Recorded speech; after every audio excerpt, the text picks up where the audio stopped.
हमारे पास लाइनक्स में जो ls की कमांड है, वो ls की कमांड हमें ऑलमोस्ट कुछ इस तरह की आउटपुट देती है। अभी आप वीडियो स्क्रीन पे देख सकते हैं कि हमारे पास एक ब्लैक कलर के अंदर जो बॉक्स है वो ये हमारा एरिया है।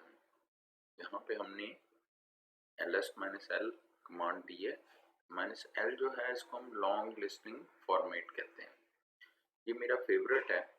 इसमें जो है वो आपको फाइल परमिशंस का एरिया स्टार्ट में लेफ्ट से अगर आप देखें, ये दूसरा, फिर यूजर, ग्रुप और साइज, डेट के साथ, और ये फाइनली फाइल नेम।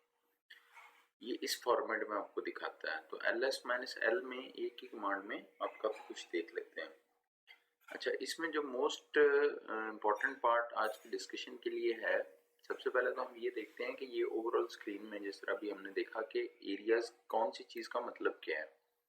सेक्शन हमारा जो है ये 10 आपके पास जो है ना ये डैश है, यानी हमारे पास एक्चुअली है क्या 10 डैश है। ये कैसे हैं? एक पहले, फिर 1 2 3। ये आपको कठिन नजर आ रहे हैं, लेकिन आपको समझाने के लिए मैंने इनको लदा किया। 1 2 3, 1 2 3। ये जो पहले, ये देखें, ये 3 3 6 3 9 और 1 10, ये टोटल 10 हो गए। इसमें 10 में ये जो पहले वाला है, दिस वन, ठीक है, पहला है, ये क्या है? ये फाइल टाइप है। ये देखें यहाँ पे, ये जो येलो लाइन हम ऊपर से लेके आए हैं, this is a file type. तो फाइल टाइप का मतलब क्या है कि ये जो फाइल है मेल के नाम से पड़ी हुई, व्हाट इज दिस? लाइनक्स में आपको पता है कि हर चीज फाइल होती है। एक डिवाइस भी आपको नजर आएगी, वो फाइल है। एक पार्टीशन भी आपको फाइल के तौर पे नजर आएगी। हमें कोई फाइल जो है वो चाहे वो पार्टीशन है, चाहे वो डिवाइस है, चाहे वो कोई भी चीज है, वो हमें एक फाइल के तौर पे नजर आएगी। अच्छा, अब जाहिर बात है कि चूंकि वो फाइल्स हैं तो उनको कोई ना कोई विंडोज में तो आप आइकन के थ्रू ये अंदाजा कर लेते हैं कि जो आइकन है उसकी लुक लाइक फेस क्या है। मसलन उन्होंने आइकन ग्राफिकली ऐसे डिज़ाइन किए होते हैं जिससे आपको पता चल जाता है फ्लॉपी है, ये CD रोम है, ये डिवाइस है, ये प्रॉपर फाइल है, ये टेक्स्ट फाइल है और ये इस प्रोग्राम के साथ अटैच है। लेकिन लाइनक्स में ऐसे नहीं है। लाइनक्स में हमें इस डैश से पता चलता है कि एक्चुअली ये जो फाइल है ये है क्या। देखिए, विंडोज में सादा सी एग्जांपल मैं आपको देता हूँ कि अगर आपने नोटपैड में एक फाइल सेव किया तो उसका आइकन नोटपैड जैसा आपको होगा, और अगर कोई डायरेक्टरी या फोल्डर आप देख रहे हैं तो येलो कलर का एक फोल्डर का साइन होगा। लेकिन लाइनक्स के अंदर क्या होता है कि लाइनक्स के अंदर आपको ये डैश से पता चलता है कि ये रेगुलर फाइल है जो कि टेक्स्ट फाइल है और ये किसी भी टेक्स्ट एडिटर के साथ खुल जाती है। यानी अगर यहाँ पे सिर्फ डैश है तो इसका मतलब क्या है? ये एक रेगुलर फाइल है और इसकी, यानी ये डायरेक्टरी नहीं है, ये कोई डिवाइस नहीं है, ये कुछ और नहीं है। इसको हम आगे देख भी लेंगे डिटेल से कि और क्या क्या टाइप्स हमारे पास अवेलेबल होती हैं। इस वक्त के लिए आपके लिए ये जानना जरूरी है कि this is a file type. For example, यहाँ पे आपको दो केसेस नजर आ रहे हैं। एक में ये डी लिखा हुआ है, जिसका मतलब ये है कि ये जो डी वाले पार्ट हैं ये सब आगे डायरेक्टरीज हैं। मतलब MAIL मेल जो है डायरेक्टरी है, ये CSC 128 डायरेक्टरी है। लेकिन ये जो फाइल है VERSE वर्स, ये एक फाइल है, रेगुलर टेक्स्ट फाइल है जिसको हम देख सकते हैं या हम इसको एग्जीक्यूट कर सकते हैं। ये कोई डिवाइस या डायरेक्टरी या कोई नहीं है। जाहिर बात है मेल को हम देख नहीं सकते क्योंकि ये डायरेक्टरी है, इसके अंदर फाइल्स पड़ी हुई होंगी तो हमें चेंज करना पड़ेगा। सो ये पहले वाला जो 10 पार्ट में से पहला पार्ट है, ये हमें ये बताता है कि फाइल की जो टाइप है वो क्या है। ठीक है। अच्छा, जो दूसरे वाला एरिया है, ठीक है, ये जो 9 अगले सेक्शन आ गए हैं, ये 3 हिस्सों पे मुश्तमिल है। जैसे मैंने यहाँ पे आपको बताया है कि ये एक पार्ट है, देखें ना यहाँ पे भी इन्होंने 3 में 1 2 3 इसको किया हुआ है। ये हमारा दूसरा पार्ट है और ये जो आगे 3 है ये तीसरा पार्ट है। तो फर्स्ट वाला पार्ट हमारा जो है ये हमें ये बताता है, ये जो 3 डैश हैं इसको पहले हम ये डिस्कशन कर लेते हैं कि ये RWX क्या चीज़ है जो आपको यहाँ पे RWX नज़र आ रही है। ये पहला जो है ना ये रीड बिट है, दूसरी राइट बिट है और तीसरी X फॉर एग्जीक्यूट बिट। ये हमेशा R या तो होगा या नहीं होगा, यानी अगर नहीं है तो ये डैश है, अदरवाइज ये R है। ये सेंटर वाला या डैश होगा या W होगा और आखिर वाला X होगा या डैश होगा। ये कभी ये नहीं होगा कि ये सेंटर वाला R हो गया और W हो गया, क्योंकि ये बिट्स डिफाइंड है ऑलरेडी। तो R का मतलब है रीड, W का मतलब है राइट और X का मतलब है एग्जीक्यूटेबल। राइट, रीडेबल, राइटेबल और एग्जीक्यूटेबल। तो ये जो R का मतलब है, ये अगर R यहाँ पे है, R यहाँ पे है, ये अगले भी ऐसे ही होंगे, यहाँ पे भी RWX और आखिर वाले में भी R पहले पे, अगले पे W और X होगा।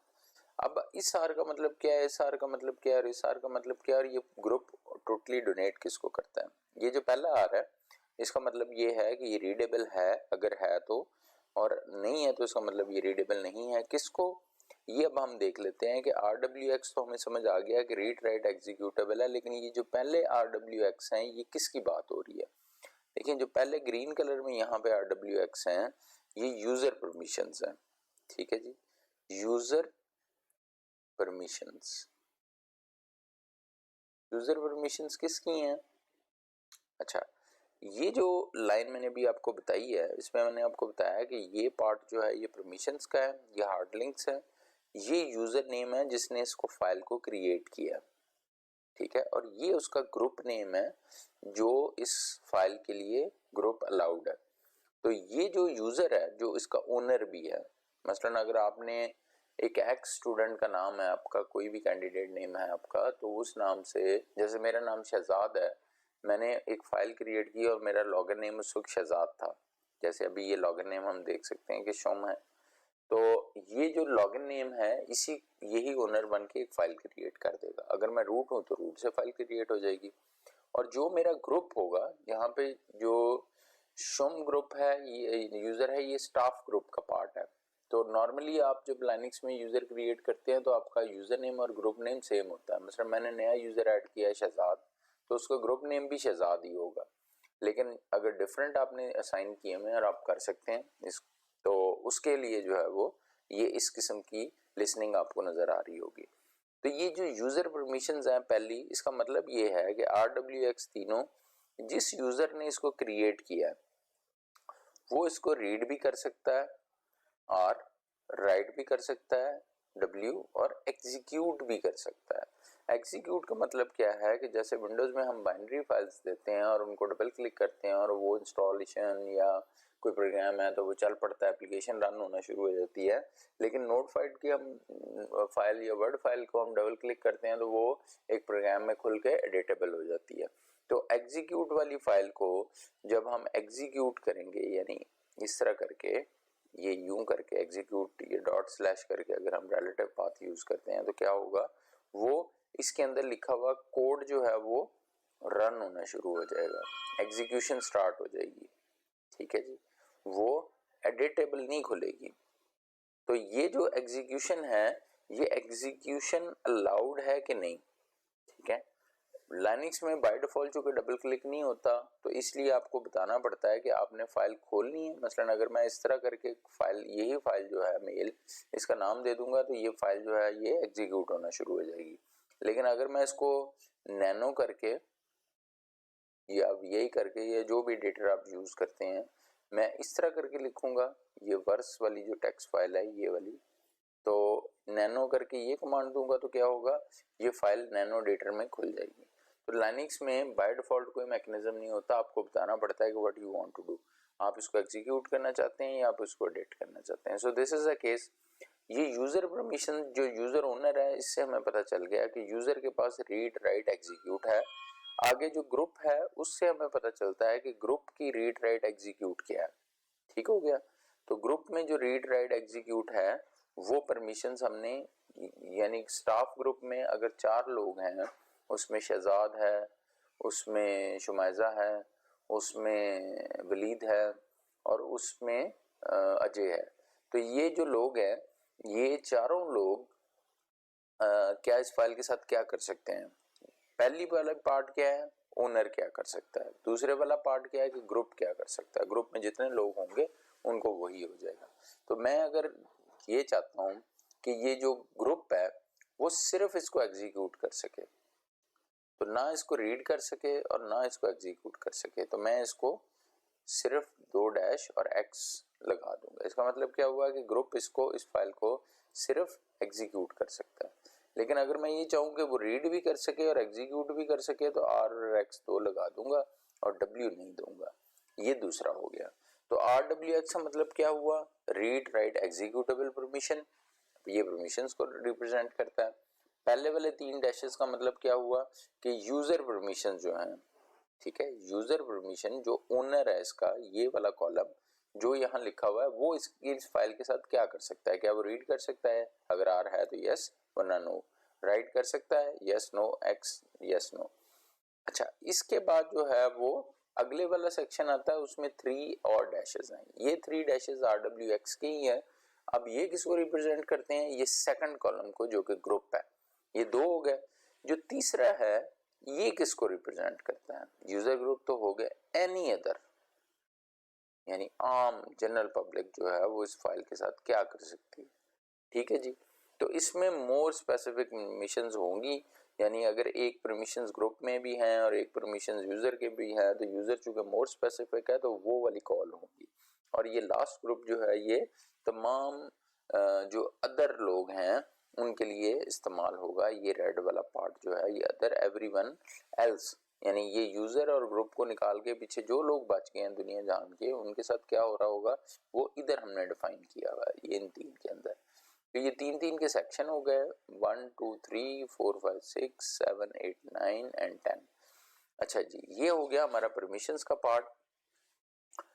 दूसरे वाला पार्ट क्या है? दूसरा है number of hard links. Number of hard links to this file, यानी इस फाइल को किस किस फाइल ने लिंक किया हुआ है। तो ये जो यहाँ पे है मसलन ये 3 हार्ड लिंक्स हैं CSC 1 to 8 को। तो ये जनरली 1 ही आपको नजर आ रहे होंगे क्योंकि नॉर्मली हर फाइल अपने आप के साथ ही लिंक हो रही होती है, लेकिन जैसे जैसे आप हार्ड लिंक्स इंक्रीज करेंगे तो ये आपको मल्टीपल जगहों से इसके नंबर यहाँ पे बढ़ते जाएंगे। ये क्या है कॉलम? ये अभी हमने डिस्कस कर लिया, दिस इज अ यूजर। और ये ग्रुप क्या है? ये ग्रुप इस यूजर का ग्रुप है। ये साइज है। ls-l करेंगे तो साइज आपको बाइट्स में नजर आ रहा होगा, लेकिन आप अगर ls-lah कर लें, मसलन ls-lah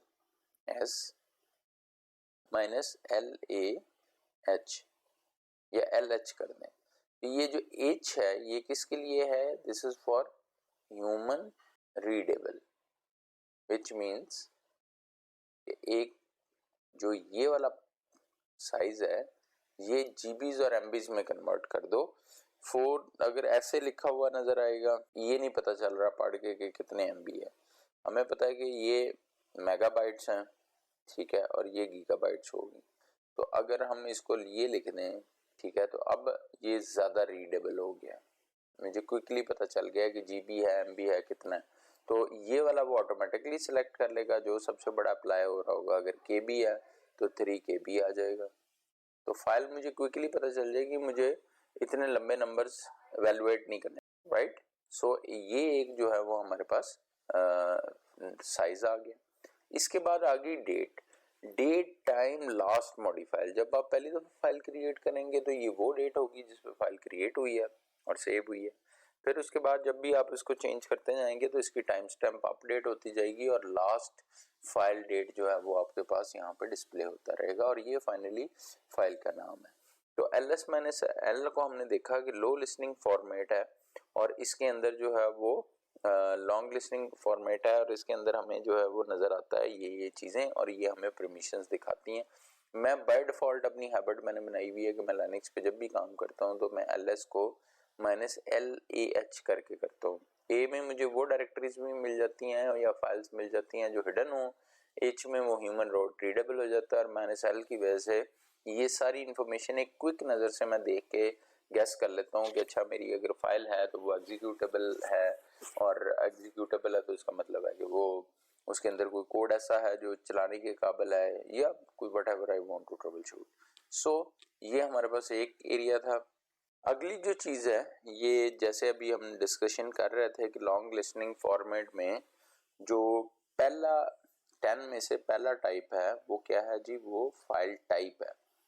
जो पहला डैश रिप्रेजेंट करता है वो फाइल टाइप को करता है। उसमें हमने दो चीज़ें देख ली थी कि डैश का मतलब है रेगुलर फाइल, ठीक है। रेगुलर फाइल कोई भी एग्जीक्यूटेबल या टेक्स्ट फाइल हो सकती है, बट ये डायरेक्टरी नहीं है, ये कोई लिंक नहीं है, ये सिंपली जो है वो शॉर्टकट नहीं है। लिंक का मतलब क्या है, शॉर्टकट। जैसे विंडोज में आप शॉर्टकट बना लेते हैं एक जगह पे और फाइल एक्चुअली कहीं और होती है, और उसको डबल क्लिक करके एक्चुअली इनफैक्ट आप ओरिजिनल फाइल को खोल रहे होते हैं, तो लिंक लाइनक्स में वही काम करता है। डायरेक्टरीज नहीं। दूसरा पार्ट इसके अलावा जो है वो क्या हो सकता है, वो डी, अगर ये सॉरी कैप्स में नहीं होता, स्मॉल में होता है, तो इसका मतलब क्या है, डी फॉर डायरेक्टरी। इससे हमें पता चलता है कि जो जो फाइल आगे नजर आ रही है टाइप्स में, वो एक डायरेक्टरी है, वो रेगुलर फाइल नहीं है। अच्छा, इसके बाद आगे हमें कुछ और टाइप्स भी क्विकली मिल जाती हैं। मसलन B block special device. Block special device और कैरेक्टर स्पेशल डिवाइस जो है ये आपके लिए इस स्टेज पे नहीं है, लेकिन ये लाइनक्स में वैसे भी आपको बहुत कम नजर आएगी। With passage of time you would start understanding के ब्लॉक एरिया क्या होता है या ब्लॉक डिवाइसेस क्या होती हैं। जो हमारा एडवांस लाइनक्स का कोर्स है उसमें हम इसको डिटेल से स्टडी भी करते हैं। अभी जो क्विकली हम देखेंगे वो ये है कि डायरेक्टरी हमने देख ली, रेगुलर हमने देख लिया, सिंबॉलिक लिंक। मसलन मैंने /home/ abc डायरेक्टरी के अंदर एक फाइल रखी हुई है जिसका नाम है टेस्ट फाइल, ठीक है। ये मेरी ओरिजिनल फाइल है और मैंने इसको जो है वो पॉइंट कर दिया मसलन /home के अंदर xyz माई लिंक फाइल के नाम से, ठीक है।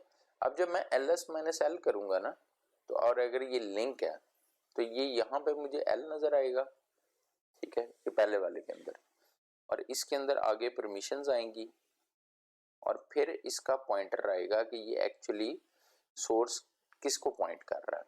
तो इसको हम करके भी देख लेते हैं। मैंने एक फाइल क्रिएट की होम के अंदर, शहजाद के अंदर abc, और उसका नाम मैंने रख दिया टेस्ट फाइल, ठीक है जी। अब ls-lah मैं जब करता हूँ और इस फाइल को मैं देखता हूँ कि ये फाइल क्या है, तो अभी इस पे देखें कि रीड और एग्जीक्यूट की परमिशंस हैं रूट को, जो कि यूज़र है, इसका ग्रुप भी रूट के नाम से ही है। दूसरी जो है वो सिर्फ रीड है, क्योंकि बाय डिफ़ॉल्ट जब आप फाइल क्रिएट करते हैं तो यही परमिशंस होती हैं, और पहले वाला डैश है। अच्छा, अब ये जो फाइल है इसको मैं लिंक करना चाहता हूँ, तो लिंक के लिए कमांड यूज होती है ln-s। सॉफ्ट लिंक मैंने क्रिएट करना है इसका किस फाइल के साथ, होम के अंदर, शहजाद के अंदर xyz और माई लिंक फाइल,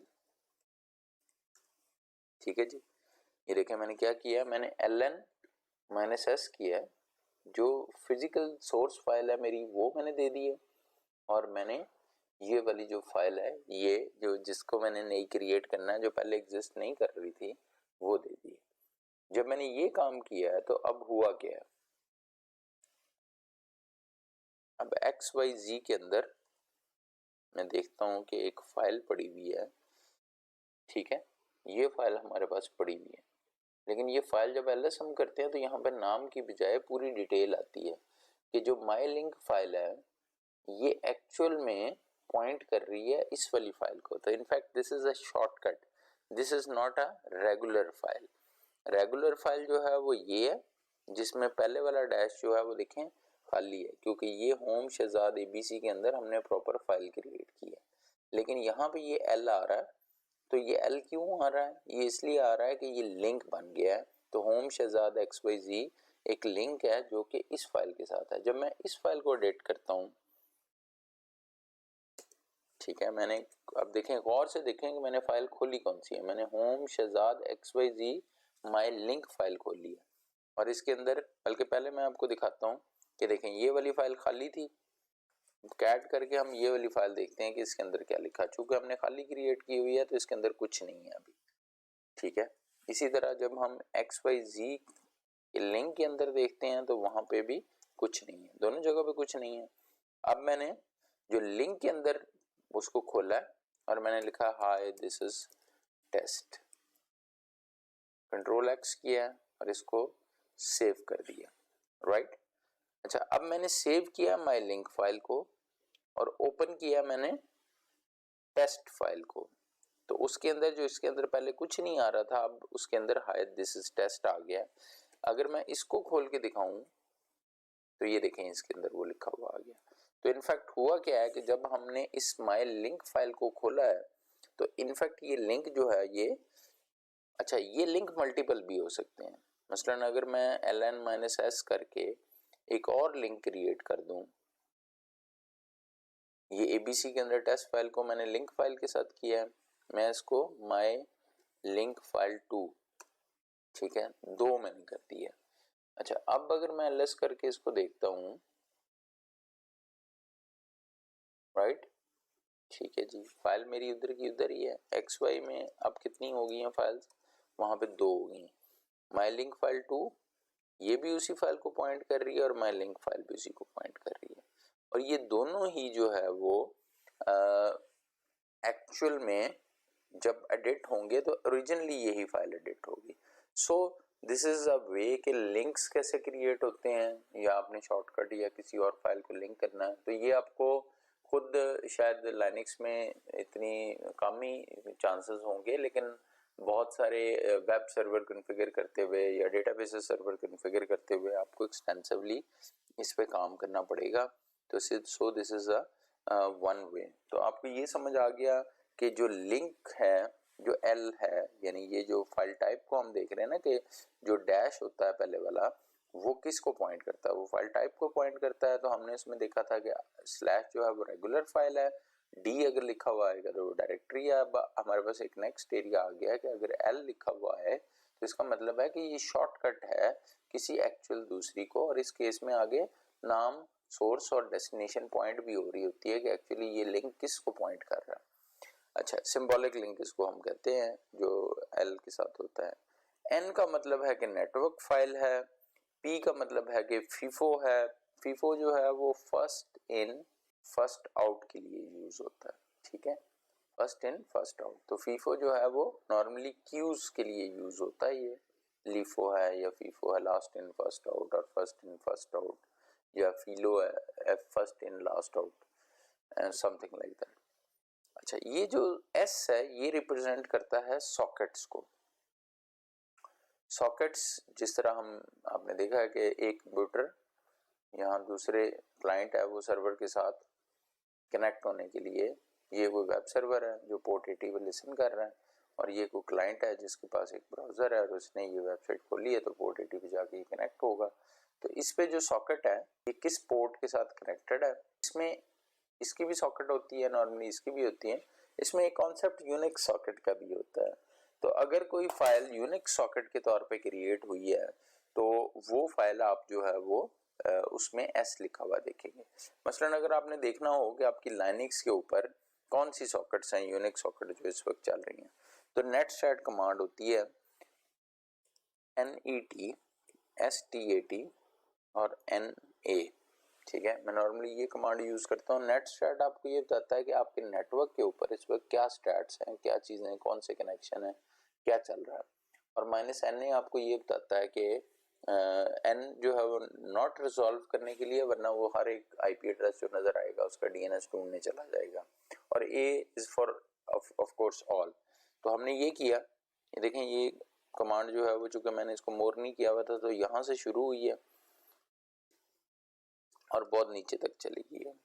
इसको हम अलग से किसी में देखेंगे। अभी हम देखना ये चाह रहे हैं कि active Unix domain name sockets. तो हमें netstat में एक यहाँ पे ये सॉकेट नजर आई है, यहाँ पे ये स्टेट्स हैं इनकी, मसलन ये स्ट्रीम में ये देख लेते हैं, डेवलॉग देख लेते हैं।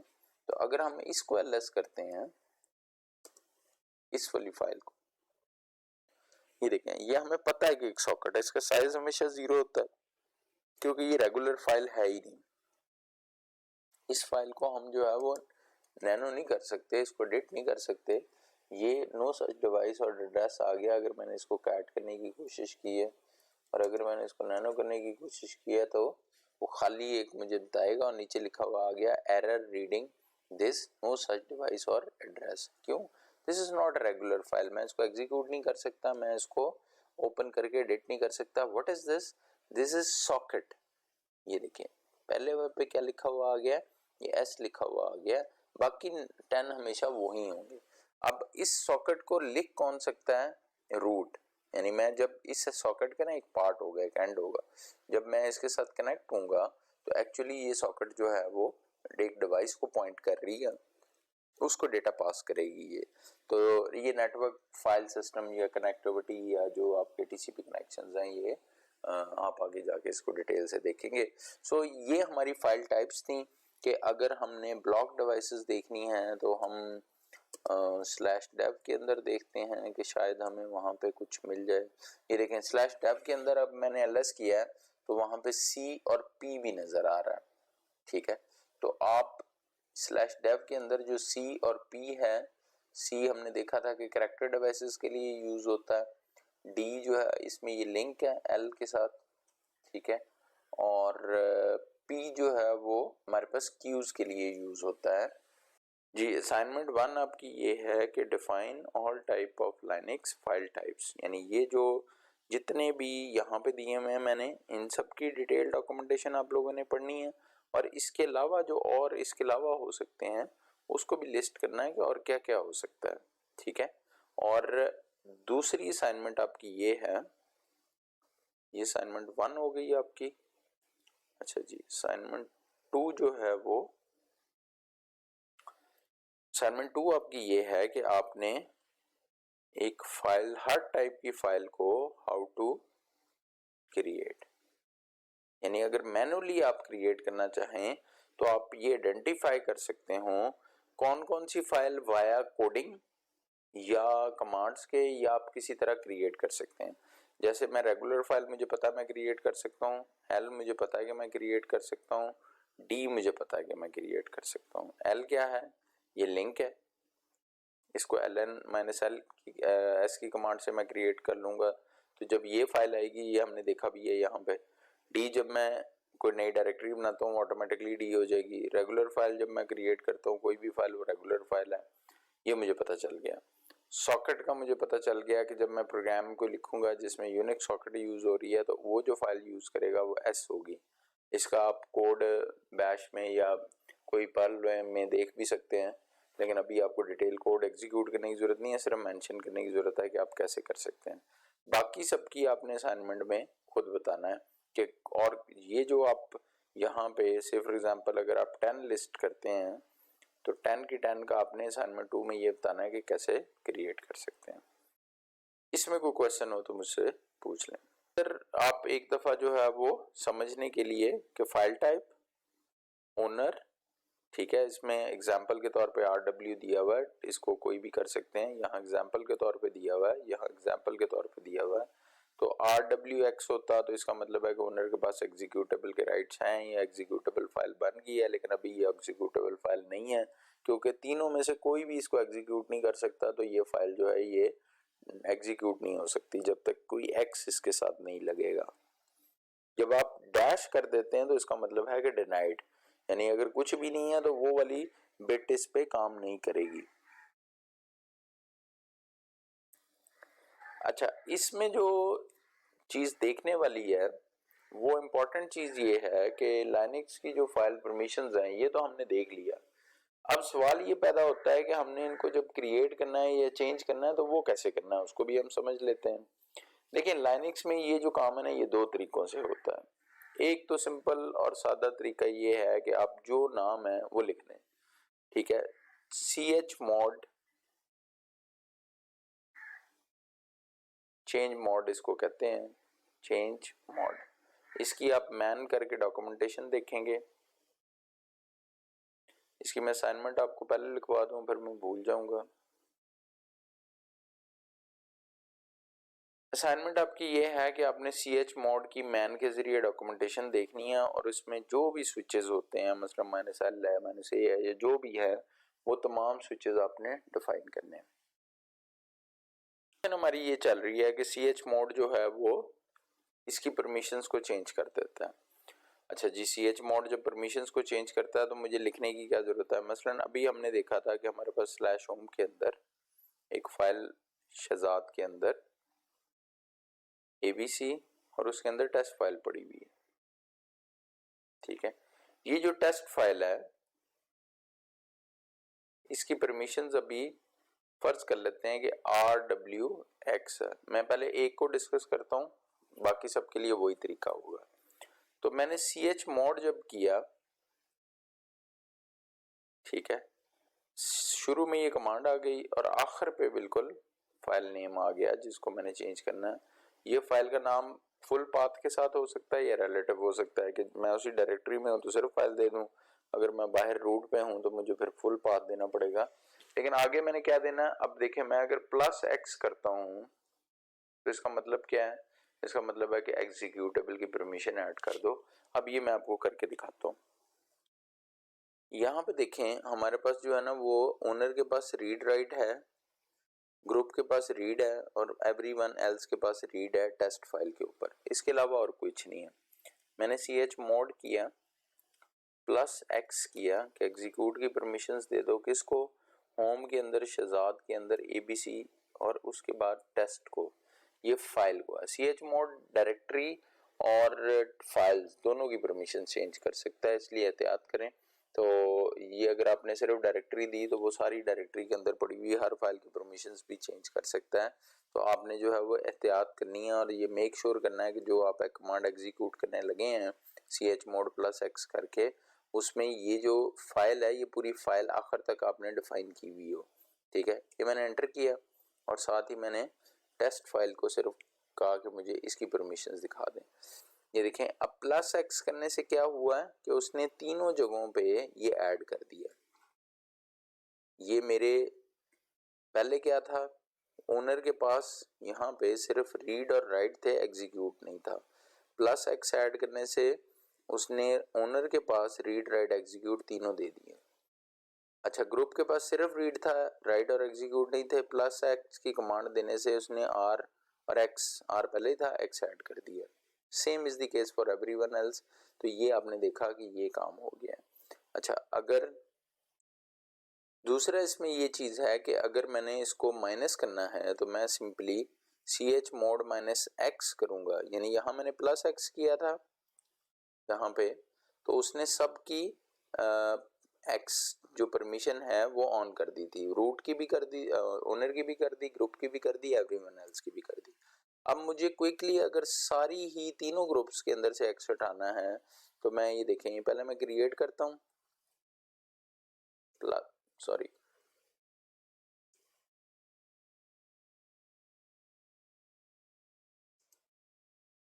जी, ये देखें कि यहाँ पे हमारे पास तीनों में X आ रहा है, RWX, X और X। अब मैं -X करता हूँ तो तीनों में से ये निकल जाएगा। ठीक हो गया जी। +X करता हूँ तो तीनों में ये आ जाएगा और -X करता हूँ तो तीनों में से निकल जाएगा। ये एक तरीका है इसको करने का सिंपली। इसको करने का एक और तरीका भी है, वो मैं अब आपको डिस्कस करता हूँ कि वो क्या तरीका है। इसमें आपको थोड़ा सा कॉम्प्लिकेटेड समझने की है, लेकिन ये बहुत सिंपल, और जब एक दफ़ा इंसान को समझ आ जाए तो it's very good and powerful way of doing things. देखें, ये जो RWX है ना, हर एक को उन्होंने नंबर्स दे दिए हैं। ठीक हो गया कि लाइनक्स परमिशंस मेड इजी। इसमें आप ये देखें कि R का नंबर हमेशा 4 होगा, ये W का नंबर हमेशा 2 होगा और X का नंबर हमेशा 1 होगा। तो 1 2 4 इनको जमा कर लें तीनों को। ठीक है, 4 और 2 6 होते हैं और 1 जमा करेंगे तो क्या हो जाएगा, 7 होते हैं, राइट। यानी पहले अगर मैं 4 2 और 6 देखूं इसको तो R है, तो अगर हम ये देख लें कि ये 7 टोटल बनते हैं। तो अगर हम ch मोड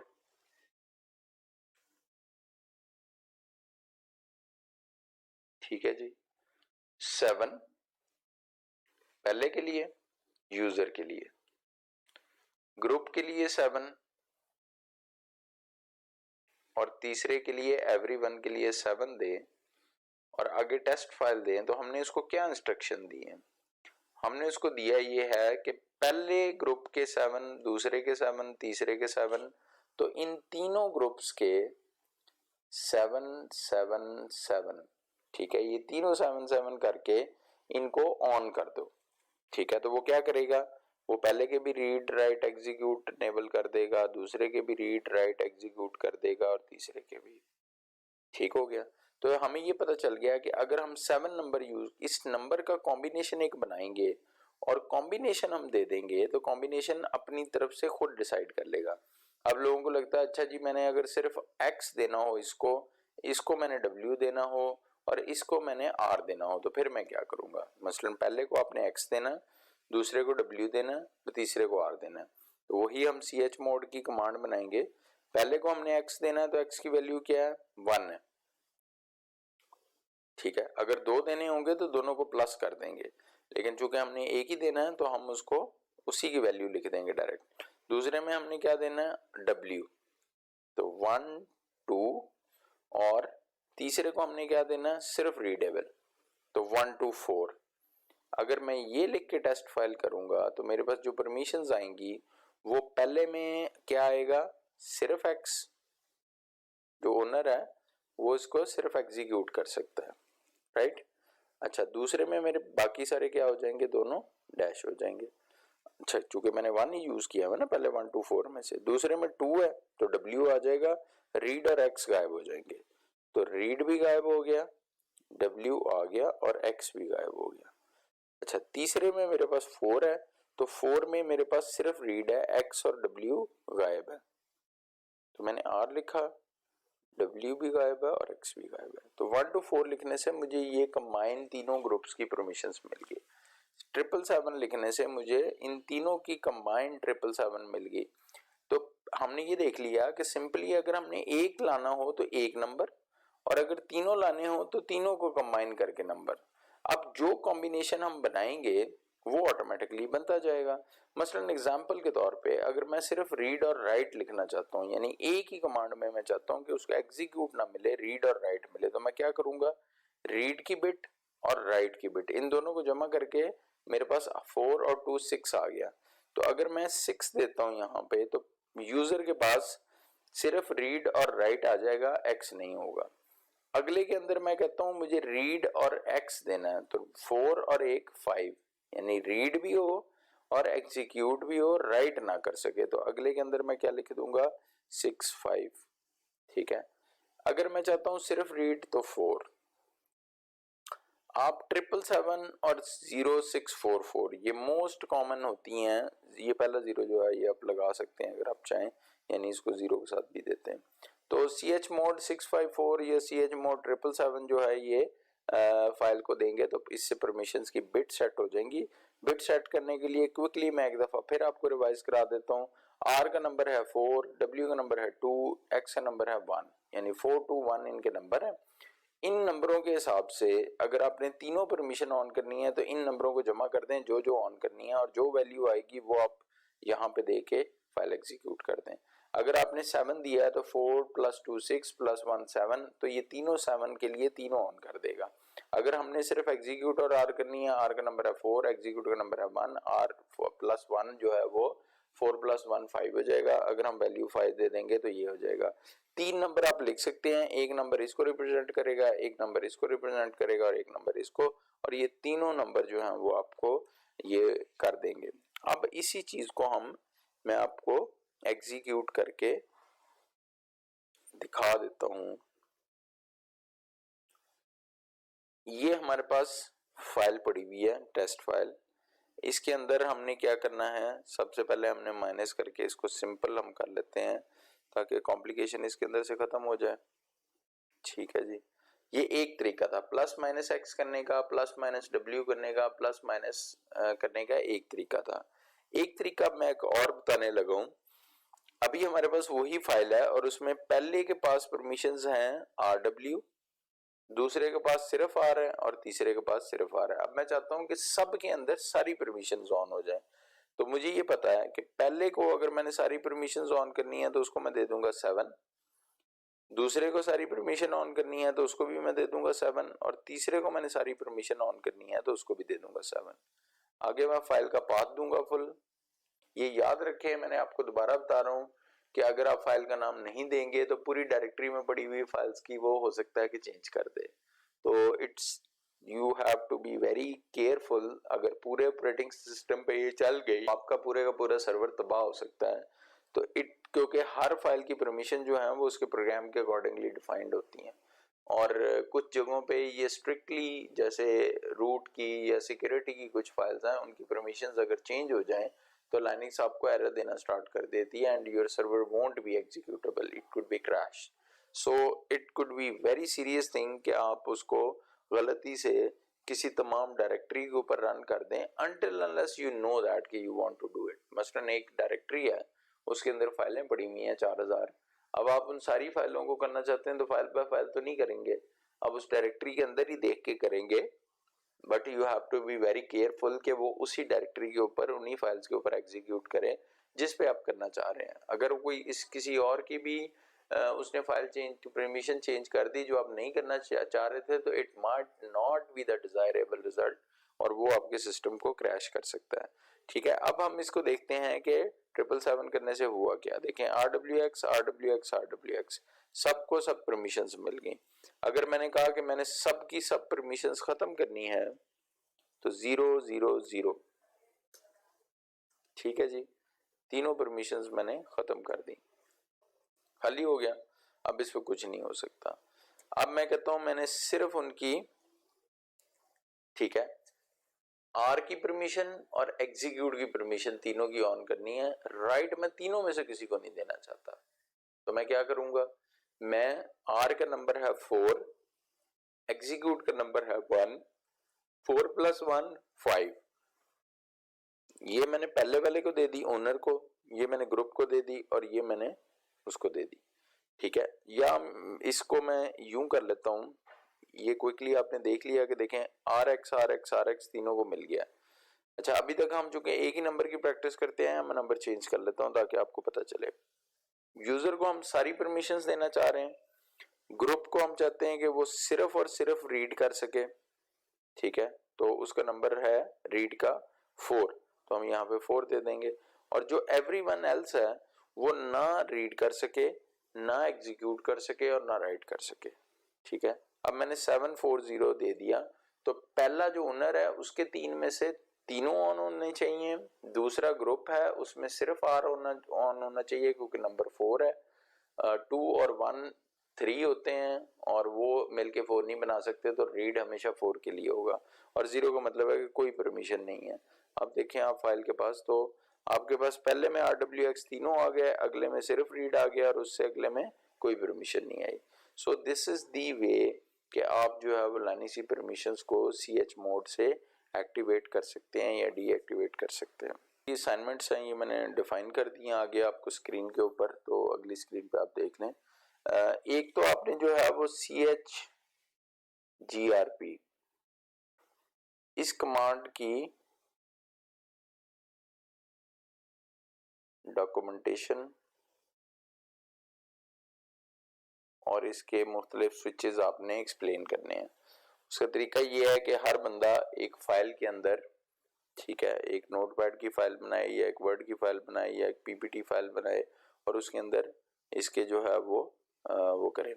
तो या इसका तरीका ये है कि आप में से जो लोग वीडियोस क्रिएट कर सकते हैं वो वीडियोस क्रिएट करें, और उसमें जिस तरह भी मैं एक वीडियो बनाता हूँ और उसमें आपको एक्सप्लेन करता हूँ, उसमें आपने ये एक्सप्लेन करना है कि ये जो CHGRP है इसको कैसे यूज किया जा सकता है, और ये सब ने मुझे PM में भेजना है, ग्रुप में मुझे ये असाइनमेंट ना भेजें, ग्रुप में सिर्फ डिस्कशन करें। ठीक है, बाकी असाइनमेंट्स अगली स्क्रीन पे है, वहां पर जाके देख लें। तो ये हमारा फाइल सिस्टम और परमिशंस था, इस पे जो क्वेश्चंस हैं वो काइंडली बताएं।